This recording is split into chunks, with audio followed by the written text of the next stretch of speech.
Good day, I'm Samantha Allen and this is your JIS News for October 19. The Health Ministry is urging schools, churches and businesses to rid their premises of mosquito breeding sites in light of the dengue fever outbreak. Director of Emergency, Disaster Management and Special Services, Dr. Marian Bullock-Ducasse, says the areas in and around these establishments need to be adequately bushed and the grass cut. They should also destroy or properly secure anything in which water can settle.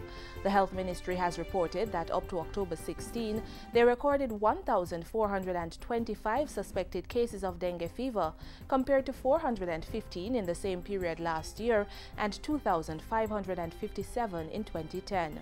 For more information on dengue, persons may call the Ministry's Emergency Operations Center at 1-888-1-LOVE. That's 1-888-663-5683. The Health Ministry has signed 2 contracts to improve the delivery of primary health care in Portland and St. Mary. The National Health Fund is financing the $13 million project to transform the Brainerd Community Center into a health center. Meanwhile, a HIV unit will be constructed at the Portland Health Department at a cost of $19.9 million and financed by the World Bank.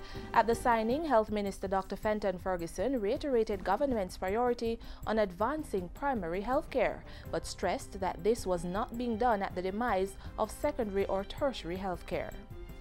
It is how we develop not only the infrastructure, but also the human resource element at the primary level that will significantly ease the pressure on our secondary system.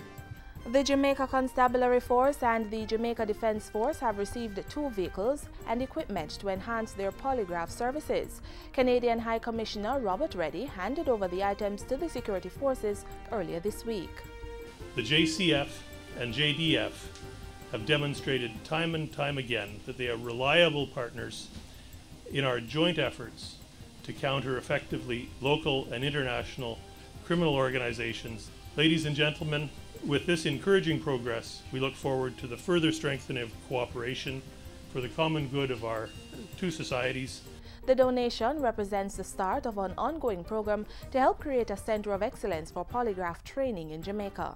We will be sending off between the JCF and the JDF 3 trainees to Canada to be trained as new polygraphers, which will in turn build out the capability here. Government has moved to give greater protection to clients of the legal profession through more effective legislation.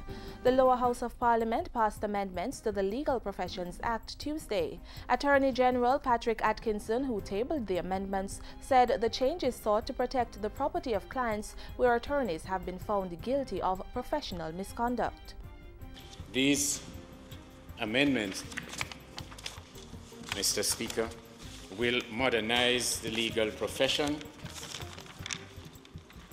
and empower the General Legal Counsel to effectively monitor the practice of law and protect the rights of persons who interact with lawyers.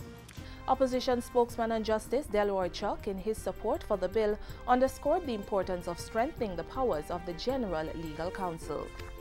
St. Catherine residents are being implored to pay their property taxes so the state can properly maintain their roads, lights and other critical infrastructure.